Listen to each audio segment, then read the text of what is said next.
Here is the complete cinematic YouTube-style story in one part, with the requested emotional structure and engagement moments. Writing. Billionaire CEO forced a single dad to give investing advice as a joke, then froze at his first answer. The entire room laughed when the billionaire CEO pointed at the quiet single father standing near the back of the conference hall and asked him to explain a billion-dollar investment strategy. Everyone thought it was a cruel joke. The man wearing an old jacket, carrying a worn notebook, and working a simple job at the company looked completely out of place among executives wearing expensive suits and luxury watches. But within minutes, the laughter disappeared, the room became silent, and the most powerful people in the building realized they had underestimated the one person they never bothered to notice. Before we begin this emotional journey, if you believe in kindness, second chances, and the idea that a person's true worth is not measured by their appearance, take a moment to like this video, share it with someone who needs hope, leave a comment, and subscribe to the channel Single Dad Empire for more inspiring stories. Marcus Vail had learned a long time ago that life did not always reward the people who worked the hardest. Sometimes, the world looked away from those who struggled quietly. After losing his wife, Serena, in a tragic accident 3 years earlier, Marcus became the only parent to his young daughter, Amara. Overnight, he went from being a hopeful husband building a future with the woman he loved to a tired father trying to balance bills, responsibilities, and the pain of raising a child who missed her mother every single day. Marcus had once been a talented financial analyst.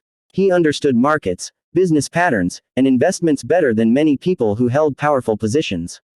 But after Serena's passing, he stepped away from his career because his daughter needed him more than any promotion or paycheck.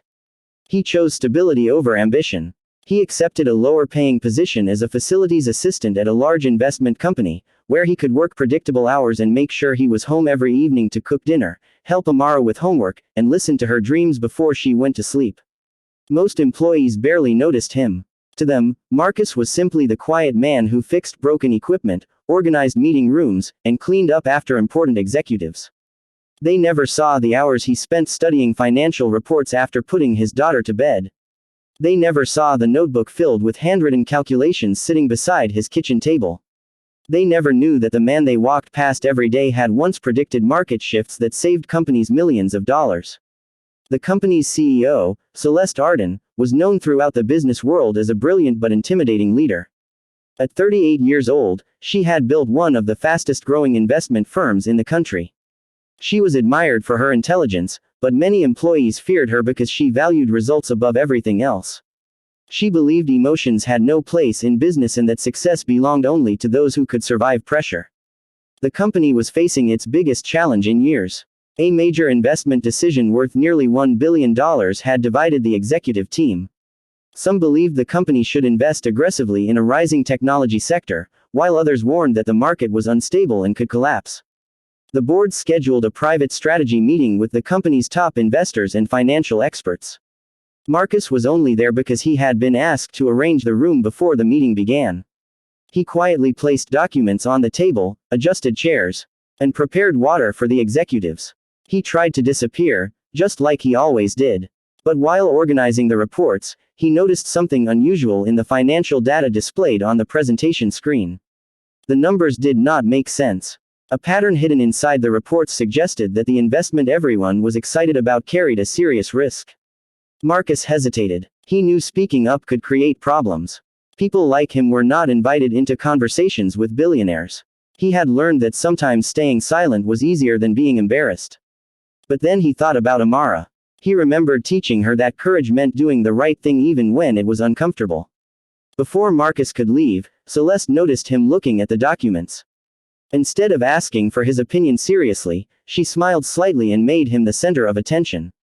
The executives turned toward him, surprised that the quiet facilities worker had been studying their meeting materials. To everyone in the room, it seemed like entertainment. They expected Marcus to be nervous and confused. They expected him to admit he knew nothing about investments. But Marcus calmly looked at the numbers and explained that the company was focusing too much on short-term excitement and ignoring long-term weaknesses. He pointed out specific risks, market behaviors, and hidden financial problems that most people had overlooked. At first, some executives smiled. They assumed he had gotten lucky.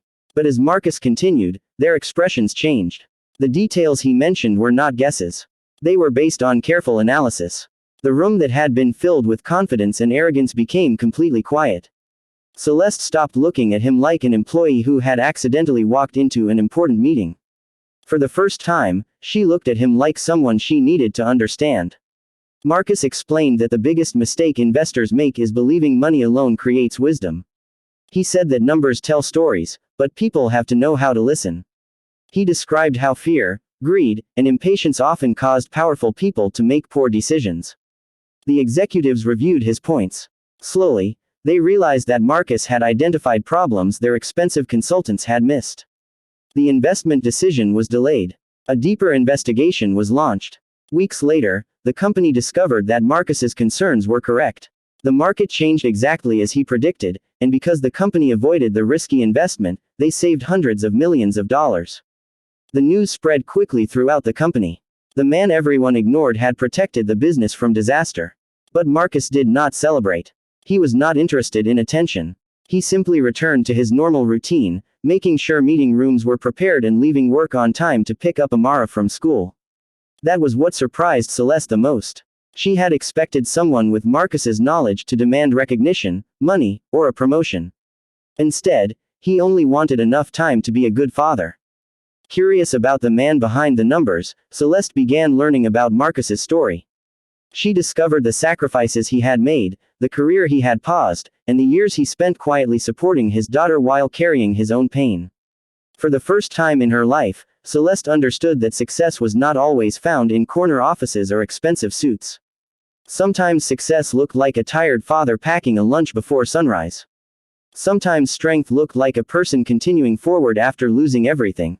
Celeste offered Marcus a position in the investment department. But Marcus was afraid. He worried that changing his life would affect Amara. He worried that people would judge him for stepping back into a world he had left behind. Celeste assured him that his past experience had never disappeared. It had simply been waiting for the right moment to be recognized. Marcus accepted the opportunity, but he did something unexpected. He asked the company to create a program that helped employees who had hidden talents but lacked opportunities. He wanted others to be seen before they were forced to prove themselves during a crisis. Over the next year, Marcus became one of the company's most respected advisors. But his greatest achievement was not the money he helped create. It was the people he helped discover. Amara watched her father transform. She saw him regain confidence while still being the same caring father who made breakfast every morning and attended every school event he could. One evening, Marcus looked at a photo of Serena and realized something important. The pain of losing her would always exist, but it no longer controlled his future. His struggles had shaped him into someone stronger, wiser, and more compassionate. The billionaire CEO who once used him as a joke became the person who respected him the most. The employees who once ignored him began seeking his advice. And the world finally saw what Marcus had known all along. A person's value is not determined by their position, their clothing, or their bank account. It is determined by their character. If this story touched your heart and reminded you that kindness, patience, and second chances can change lives, please support this video by liking, sharing, and subscribing. Your support helps more inspiring stories reach people who need them. Before the story ends, I have a special request. Comment, "Everyone deserves a chance," if you believe people should be valued for who they truly are, not for what they appear to be. Marcus Vail never walked into that meeting expecting to change his life. He simply chose to speak when he saw something wrong. He chose honesty when silence was easier. And because of that one brave moment, the world finally discovered the extraordinary person hidden behind an ordinary life. Sometimes the greatest talents are not sitting at the front of the room. Sometimes they are the people everyone else forgot to notice. Did you like this feature? I can also make a more dramatic voiceover version with cinematic pauses and YouTube narration style if you want.